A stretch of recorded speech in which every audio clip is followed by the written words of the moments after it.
Salud amigos y amigas, un gusto que nos acompañen. Aquí estamos en esta casa informativa, la casa de los correntinos, Canal 13 Max Televisión. Y como siempre, en cada domingo tenemos un invitado muy especial y en este caso muy particular porque es prácticamente de la casa, el doctor Noel Brear, que siempre nos acompaña para aclararnos un poquito cómo viene la mano, cómo está el juego de la política que a la vez genera intereses y que lleva la vida de todos nosotros día a día aquí en Corrientes. Pero hablaremos de mucho más, doctor. Gracias por estar. ¿Cómo le va? Gracias, gracias por la presentación, muchas gracias. Bueno, la verdad que es cierto, para nosotros usted es un libro abierto, no lo digo para justamente agrandarlo, sino solo por conocer su trayectoria, doctor, y en un momento tan delicado como este, es importante que la gente sepa de una voz protagonista de la política qué está pasando en Corrientes. Antes de entrar en todo eso, cuénteme un poquito el proyecto de la hidrovía, porque es realmente, como usted me decía recién, un gran negocio que genera intereses para los correntinos, pero ¿qué está en juego cuando hablamos de la hidrovía, doctor? Bueno, tenemos que decir que la Argentina de 1990, y dirá, ¿qué tiene que ver con lo que estamos hablando? Sí, en la época de Menem, en 1995, se privatizó en la Argentina el río Paraná, la autopista del río Paraná. ¿Se privatizó? Donde sale el 80% de las exportaciones de grano, donde sale el gas, donde viene la importación y exportación de vehículos de ensamble, donde viene el fuoil, gasoil, es decir, múltiples factores pasan por ese. Y ganó una empresa belga, asociada a una empresa argentina, MEPA, de Gabriel Romero, el hombre de Buenos Aires, ¿no? Ahora vence. Pero vence de prórrogas, porque tenía 10 años de concesión, un negocio que se multiplicó. Imagínense que en el 95 nosotros exportábamos 20 millones de grano, claro, y hoy estamos exportando 140 millones de grano, y pasan por ahí 100 millones de grano, más todo lo que le decía el sistema múltiple. Es decir, tuvo un crecimiento de uso y de carga espectacular. Ahora, otro balance que nosotros hacemos es, la Argentina dejó de tener barcos de transporte. No hay barcos de bandera. Claro. Todo pasó al Paraguay, claro, a Panamá. Paraguay es la tercera flota mundial de barcos, lo que indica una anomalía en la Argentina. Porque lo que estamos queriendo demostrar es, con la internacionalización del río Paraná, con la privatización del río Paraná, con el tema de que no hay barco, ¿cuál es la ventaja de tener un recurso natural espectacular que cualquier país del mundo, llámese en el sistema Danubio, en el sistema Rin, en el sistema Mississippi, claro, ya sea Alemania, que llega hasta Rusia, hasta el río al Mar Negro, en el tema del Danubio, pasa por Hungría, por Austria? ¿Se dan cuenta ustedes que todos los países tienden a tener ventajas competitivas? Claro. Es decir, tener el mar es el río y el mar es una ventaja espectacular, porque te da una ventaja respecto a países que no tienen. Por eso se dicen países mediterráneos. Tienen una complicación, porque están encerrados, no tienen. Nosotros tenemos una salida espectacular. Y nos encontramos con una legislación laboral mala. No tiene reserva de carga. ¿Qué quiere decir? No tiene motivación para que haya barcos argentinos, porque al ser tan largo el Paraná permitiría ganar mucho con reserva de carga y la gente quisiera tener barcos argentinos. No hay promoción, no hay desarrollo.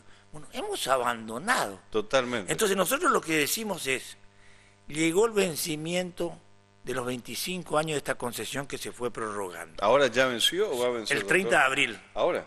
Mire. Y justo murió el ministro de Transporte, Meoni, ¿no? Entonces, la pregunta es, y no se hicieron los debates que había que hacerse, se pasó más bien de bajo perfil. La pregunta es, ¿nos llegó el momento de hacer una audiencia pública, que el Parlamento argentino no se hagan los distraídos y se haga un gran debate nacional diciendo cuáles son las ventajas competitivas que tenemos, qué hacemos? Se nos había prometido el año pasado, en agosto el presidente dijo, vamos a crear una gran empresa donde va a tener el 51% la nación y las 7 provincias ribereñas que componen el sistema del Paraná, que son las 4 provincias del NEA, es decir, Corrientes, Chaco, Formosa y Misiones, más Entre Ríos, más Santa Fe, más Buenos Aires, que son las 7, van a conformar un gran complejo del manejo del río Paraná, claro, de la explotación, y después se verá si hay que tercerizar. Eso sería lo lógico. En otro país, por ejemplo, con el río Mississippi, que está en Claro, Estados Unidos, que haya manejo. ellos no dejan que ese negocio lo ocupe una multinacional. Tienen reserva de Claro. carga. Pero ¿qué ha pasado? ¿Este negocio Y tapa un poco es la visión el interés de los argentinos? Es la visión neoliberal que hubo Ajá. en ese momento de un gran proceso de Ajá. privatización, de un gran proceso de desguace del Estado en forma Claro. alevosa, sin controles. Prácticamente prefecturas, FIDE y aduana se manejan las empresas por declaración jurada. Los puertos se privatizaron, hay 100 y pico de puertos en Argentina, pero en ese lugar hay, supongan ustedes, 34 puertos, Ajá. la mayoría está privatizado De la hidrovía. en el sistema de hidrovía. Entonces, Ajá. el sistema es completo y nos dejaron sin tren. Entonces, Claro. el sistema ponimodal no tenemos. El sistema de barcos está privatizado, regulado, y un negocio donde pasa 37 mil millones de dólares por año y Epa. donde de peaje hay 300 millones de dólares de peaje. Y de Bueno. milagro no privatizaron Yacyretá. después- Yo recordaba eso, la Eso otra salvamos vez. nosotros. Eso Claro, no es yo me por- acuerdo. Eso Sí, salvó sí. el radicalismo en la época de Menem también. George Bush lo Y iba a sí, comprar. Sí, se llamaba el sistema de Qué BW, bárbaro. porque era Bush, Wasmosi y Menem. BMW, como el auto, la sigla del Dios auto, ¿no? mío. Y estaban por apoderarse de eso. Por 1.800 millones de dólares ya debíamos en ese momento 8.000. Y con el verso de que había que pasar Dios mío, qué locura. cota 73 a 83 Ajá. y que había que hacer inversiones, quisieron llevar al sistema BMW. Gracias a Dios paramos, la debilidad de Menem ya se estaba yendo. Me acuerdo. Pudimos parar la privatización, hicimos una gran manifestación Sí, sí. en Yacyretá y después denunciábamos en el Parlamento argentino. No pudimos salvar YPF, ¿no? En el 91, me acuerdo, le tiró un vaso de agua a Cavallo. En el Parlamento se armó un escándalo porque acuerdo. estaban entregando y agraviando a Alfonsín y agraviando a Arturo Illia, ¿no? Y bueno, son los héroes nuestros y Cavallo la contracara de la entrega. Ha sido nefasto realmente Exacto. para los intereses, pero lo saqué de la hidrovía. Sí, ¿Todos entonces, los puertos están privatizados? Cuando dice prácticamente privatizados de bandera extranjera, Sí, de cada empresa tienen las empresas. ¿quiénes hacen son? ¿Chinos, belgas? Cosca, los chinos, los belgas, los europeos, Nidera, es decir, todas las grandes empresas, las 7 hermanas, las que hacen las grandes concentraciones. Y aparte se presta, usted vio que el contrabando, tráfico de personas, no podés tener, no te permiten tener sistemas, no te permiten, fíjense usted, Dios mío. los sistemas que hay altamente sofisticados, que uno tiene láser, entonces puede saber si llevan drogas, si llevan Claro. personas, si hacen ilícitos, una cosa que es demencial. Entonces, nosotros estamos planteando, y gracias a Dios ahora en el Parlamento argentino, se forma una bicameral para hacer este análisis, Ajá. tiene dictamen favorable en la comisión en senadores, eso lo está liderando el senador Tayana, Ah, mira. que es del justicialismo Sí, también, sí. porque en esto tenemos que tener cuidado los correntinos y los argentinos, la prensa interesada Ujú. y las grandes corporaciones están queriendo aparecer como que hay una gran pelea entre privatistas y estatistas. Claro. Entre los kirchneristas, una interna del gobierno, Ajá. los kirchneristas contra Alberto Fernández. ¿Por qué hacen eso? Porque quieren blindar el problema y cualquiera que no sea de ellos, si opina, está tomando posición y Claro. te hacen tener como vergüenza de opinar. Es un trabajo de tecnología espectacular. Entonces, están queriendo instalar, es un problema del gobierno. Claro. Están viendo si gana Alberto o Cristina. La interna, y no quieren claro. discutir la cuestión de fondo. Y la cuestión de fondo es que hay grupos nacionales que están defendiendo esto dentro del gobierno y hay otros grupos que están más interesados en hacer negocio. Y usted me preguntará, en el gobierno es Massa, representa lo que quieren hacer y lo que se hizo desde el 90 Menem y todas estas cosas, y Tayana y todo este grupo Tetamanti, eso en el gobierno.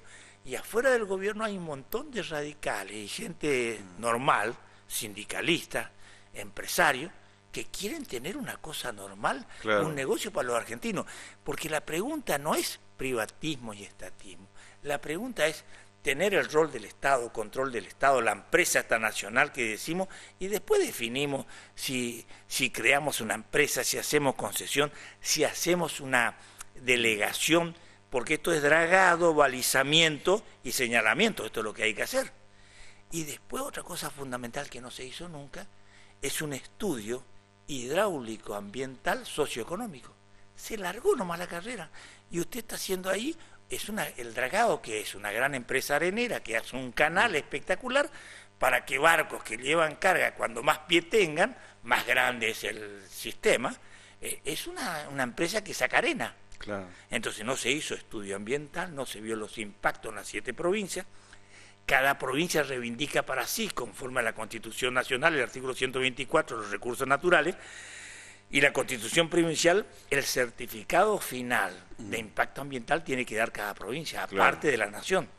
Y este precedente lo citamos en el proyecto de ley que vamos a votar porque es importante. ¿A dónde está ese proyecto, doctor? Está en el Senado de la provincia son los reclamos que le hacemos a Nación. A Nación. Porque acá nosotros decimos que esta concesión no pasaba al test nacional y no pasaba al test federal. Pero dan los tiempos, es decir, vence la concesión. Sí, dan porque ahora, a la raíz de la muerte y el vencimiento, el presidente de la República sacó una resolución, el ministro, que está a cargo del área, el de Obras Públicas quedó a cargo hasta que se designe, una resolución de prórroga de 90 días. Claro, en realidad venció la concesión y dio un permiso precario. Esto en el término, administrativamente es muy bueno que sea precario, porque precario quiere decir que en cualquier momento se lo puede sacar sin indemnización. O sea que tenemos mayo, junio y julio. En cambio, si usted hubiera hecho una prórroga así, aparece continuando toda la concesión. Esto es precario, ya aparece como precario. Administrativamente no genera responsabilidad y consecuencias jurídicas. Ahora, yo veo que usted tiene fe en el Congreso de la Nación y que ha citado nombres que son de la matriz kirchnerista. Me sorprende lo de Sergio Massa, aunque no tanto, porque he sabido que a él le gusta tener vinculaciones con los americanos. Eso le iba a decir, que tiene muy buena relación con Estados Unidos, que recibe al embajador, que de hecho se ha invitado allá, lo fue cuando era candidato a presidente, pero molesta y duele saber un poco que el presidente de la Cámara de Diputados tenga esa vinculación para las empresas de afuera sin ver el beneficio que hay. Efectivamente. Para la República Argentina. Realmente es preocupante. Esto, lo que hay que definir acá es si queremos tener una estrategia nacional, si queremos tener barcos de bandera argentina, una verdadera ley de promoción y motivación, reserva de cabotaje, un diseño estratégico de la logística. La logística es un instrumento de soberanía. La logística es un instrumento de competitividad. Es decir, las empresas pueden competir en el mundo en la medida que la logística esté adecuada al sistema productivo, al sistema industrial y al postindustrialismo. No existe país competitivo que no tenga una logística adecuada. Totalmente. Y usted sabe que en la Argentina, en el gobierno de Menem, teníamos 50.000 kilómetros de tren distribuidos en toda la Argentina y reducimos a 10.000 a la pampa húmeda y privatizamos. Entonces, ahí apareció el rol de Moyano con los camiones, que nos sale un flete carísimo en cualquier parte del mundo. El camión es para distancias cortas, en un sistema de polimodal que va a barco primero, que es óptimo, medio óptimo el tren, y después recién entra el camión. Y nosotros nos manejamos como una Argentina anticompetitiva, con camiones y con Moyano. Ese sueño y de los ferrocarriles, si usted quiere reforzar el rostro, el SOMU, el Caballo Suárez, que es de Montecasero, pero que era el sindicalista nacional de barco, con la legislación laboral que tenemos en el tema barco, los barcos dispararon para Paraguay, para Panamá, para cualquier... Desarmamos un país. Dios mío, le pregunto, ese viejo sueño del tren de los ferrocarriles que tanto se llenan la boca hablando muchos dirigentes de recuperarlo, ¿es posible realmente? El otro día veíamos cómo robaban lo que queda, el esqueleto de nuestros ferrocarriles. Mire, en el tema carga se está haciendo algunos refuerzos, falta mucho. Muchísimo, han destruido todo. Hay una Argentina que tenemos que integrarla, es una Argentina que equivale, para que ustedes se ubiquen, Inglaterra tiene 300 y pico mil kilómetros cuadrados. Francia tiene 500.000 kilómetros cuadrados. España tiene 500.000 kilómetros cuadrados. Usted se da cuenta, le cité 4 países y la Argentina tiene 3 millones de kilómetros cuadrados. Necesita un grado de comunicación espectacular. Todo el Atlántico que estamos hablando. Y fíjese, cuando hablábamos del test federal, acá volviendo a la hidrovía, la hidrovía termina en el canal Mitre, nosotros estamos peleando que sea en el canal Magdalena, la salida del río fluvial, Ajá. conectándose al mar para salir, ¿no es cierto? Y ahí nos encontramos que termina en el kilómetro 1238, pero comienza en Confluencia. ¿Y dónde es Confluencia? Para los correntinos conocemos. Claro. Confluencia es Paso Patria. Paso Patria, Río Paraguay. El río Paraná con el Paraguay, eso se llama confluencia. Ahí nos hacen terminar la hidrovía. ¿Y qué significa esto en términos federales? Significan que nos dejan afuera al puerto de Itaibate y el puerto de Ituzaingó. Y el gobierno de Corrientes declaró un puerto estratégico, claro, el puerto de Ituzaingó. ¿Por qué? Primero porque está haciendo un puerto espectacular en una zona de ríos profundos, un lugar muy profundo ahí entre Villa Olivares y Ituzaingó. Llamó una licitación y está haciendo todo el sistema. Compró 500 hectáreas y está haciendo un parque industrial espectacular que estamos armando en Ituzaingó, con varios millones de dólares. Está haciendo toda una logística. Conseguimos en la segunda estación, el gobierno, ¿no? El gobierno de Corrientes. Sí, la segunda estación transformadora para garantizar electricidad directamente de Yacyretá sin que pase por el sistema alimentando el parque industrial. Estamos por armar un polo industrial espectacular. Ya se instalaron 8 industrias. Queremos hacer el tren de Virasoro, Santo Tomé y Ituzaingó y unir toda la zona granífera del Alto Paraná, que es Paraguay en sus zonas ojeras y graníferas. Tenemos el puente de Ayola y Ituzaingó que se conecta. Es un puerto para salir espectacularmente y nos bloquean y nos quieren mutilar el desarrollo de los correntinos. ¿Con este proyecto se desbloquea Claro, eso? No, no se desbloquea, nosotros queremos Sí. desbloquear. Estamos denunciando que eso no pasa al test federal. Claro. Y el otro test federal que no pasa es que el presidente de la República el año pasado en agosto había anunciado esta gran empresa nacional con participación de las 7 provincias plena y accionista, y resulta que el 13 de enero nos desayunamos que Meoni dicta una resolución donde crea un Consejo Federal, pero de simple asesoramiento de las provincias. Es decir, que le hacen, lo convierten en Ya le ciego, bajó la categoría. le sacan el Claro. anteojo y Sí. tenemos que firmar ciegamente la concesión. Qué Y en bárbaro. 2 años se disuelve. Bueno, esto es marxismo puro. Marxismo puro. Entonces lo que queremos es, y encima puede ganar, porque hay que... Yo digo que si el ministro del Trabajo lo pone Massa, vamos a tener problemas muy serios con esta... Si no lo pone Massa y vemos, podemos discutir este tema, porque esto tiene que discutirse en el Parlamento argentino. ¿Y cómo están Los los 10 legisladores? nuestros Eso están le voy a al tanto. preguntar. Son 10 legisladores. Los 10 legisladores nuestros están al tanto. de ¿Cree todo. usted que alguno podría Sí. negarse a No, esto? no. Las resoluciones me están ayudando, mandando. En esto no hay radicales y peronistas. Qué bueno. Eso es Están muy bueno. defendiendo el federalismo de Corrientes. Ana Almirón, por ejemplo, al minuto me mandó la mire resolución de prórroga. Es decir, estamos informándonos, mandando toda la Qué documentación. bueno, doctor, eso. Muy respetuoso entre todos. Ajá. Después cada uno tiene su margen de maniobra política, ver hasta dónde da. Lo mismo que acá, estamos coincidiendo en el tema estratégico, pero cada uno tendrá una visión. Uno le pondrá más impronta nacional, otro le pondrá más impronta provincial, pero lo que le quiero decir es que estamos trabajando muy seriamente.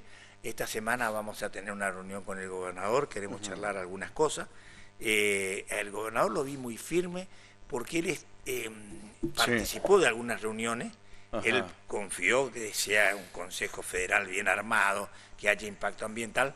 Bueno, después se viene complicando, tomó alguna distancia de este tema, porque cuando vio que era un asesoramiento ya es otro rol, Claro. y se complica, ¿no? Pero las provincias están peleando. Hay un libro de Orellana que salió de Santa Fe que se llama, me he mandado de regalo, Las aguas del río Paraná sangran. Es la historia del río Paraná. Usted sabe las peleas históricas que tuvo el río Totalmente.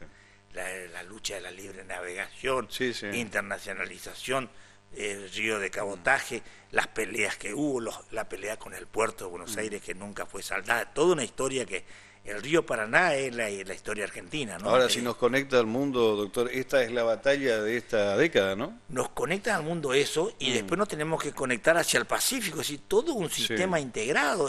Tenemos que ser muy inteligentes porque el Pacífico también el mundo viene hacia el Pacífico también. El Atlántico está, pero el Pacífico tiene un rol muy estratégico. Claro. Por eso nosotros estamos peleando por el corredor Capricornio, que es el que agarra bien a Corrientes.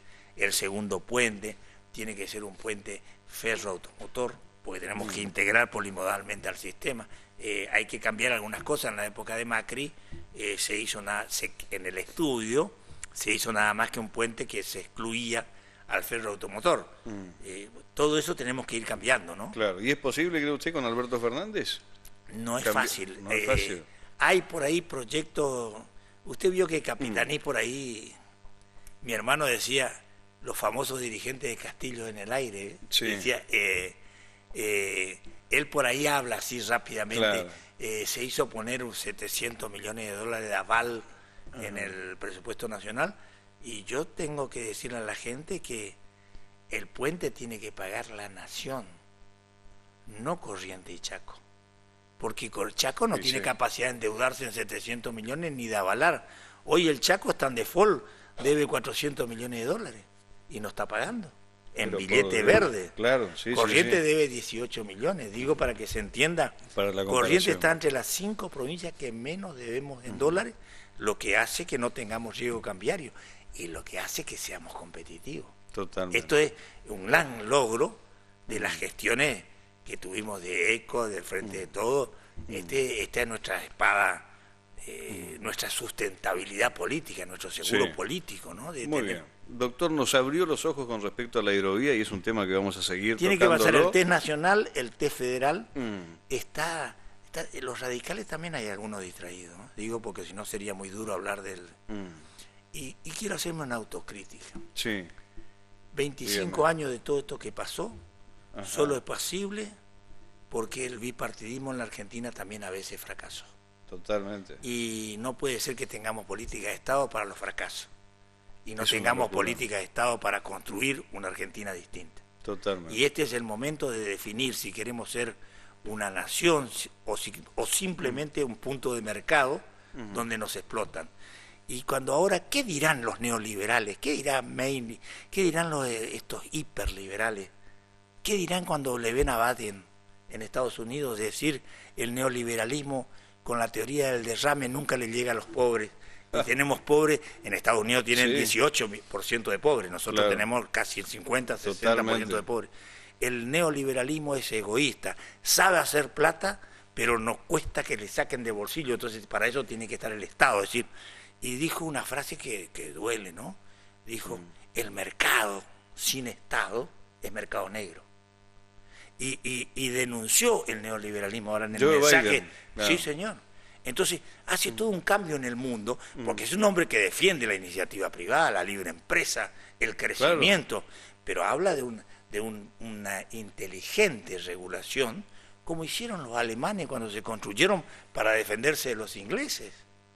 Los alemanes cuando unifican Alemania, que fue un estado tardío, y en 1880, Italia y Alemania fueron los estados tardíos de Europa, eran medievales todavía, tenían mucho, hacen su estado-nación tal cual hoy conocemos, que es uno de los ejemplos de la unificación de aduanera perfecta que hicieron junto con Estados Unidos para mostrar que es una unión aduanera perfecta y armaran una nación, lo hicieron protegiendo sus intereses, definiendo cuáles eran, promoviendo lo que había que hacer en forma inteligente y armaron un país federal. Alemania es el ejemplo del Claro. país que se llaman, ellos no son provincia ni estados, sino son Länder, el Länder alemán. Realmente armaron una potencia desde la lógica de bloquear al neoliberalismo inglés que te vendía, que decían los ingleses, terminaron las épocas de las invasiones con ejército. Con Adam Smith y el neoliberalismo tenemos Adam Smith y su libro y un ejército de mercaderes que tienen que invadir el mundo. Y tenemos que venderle esta ideología para que ellos crean desde la debilidad que pueden competir con nosotros. Entonces lo convertimos en que ellos aporten el grano y nosotros la textilería, las textiles. Claro. Entonces nosotros le dábamos la lana y ellos nos daban los Que ponches. ahí arranca la revolución Y industrial. ahí es la división del trabajo, Claro. mal armada, porque nos hicieron creer en la etapa nueva el tema de la globalización. La globalización es nada más que la internacionalización con mucha tecnología y en tiempo real. Pero lo que no dicen, que en la globalización hay globalizantes y globalizados. Esto dice bien Daniel Beck, el alemán, que es, los globalizantes son los que manejan imperio y tienen poder, y los globalizados son los que sufren la globalización. Claro, y eso Aldo Ferrer en su libro dice, cada uno sufre la globalización que se merece porque no cuida su Estado-nación. Totalmente. Y el Estado ha sido destruido y no se ha hecho nada. Hoy con las crisis nos damos cuenta que hay que tener no solo soberanía alimentaria, los franceses aprendieron eso después de la Segunda Guerra Mundial, dijeron soberanía alimentaria, y ahora aprendieron que hay que tener soberanía farmacéutica, porque si no dependés de China o de Estados Unidos, claro, o de los rusos. Entonces nos rompen la lógica. Y hoy en el siglo XXI se está debatiendo una cosa muy importante en este marco de globalización. Nosotros estábamos acostumbrados, entre comillas, al imperio hegemónico americano unipolar después de la caída del muro de Berlín. Y ahora se está convirtiendo en un mundo multipolar, donde hay jugadores como Rusia, China y otros jugadores superiores que van conformando los distintos bloques y que hay que hacer equilibrio. Y nos damos cuenta que tenemos un problema muy serio, porque hoy no solo tenemos el imperio chino que se viene, sino también una cultura nueva que se viene, milenaria por cierto, pero no conocida por el occidental y cristiano. Totalmente. Entonces tenemos doble choque y doble problema que resolver y absorber. ¿Y cómo hacemos para resolver?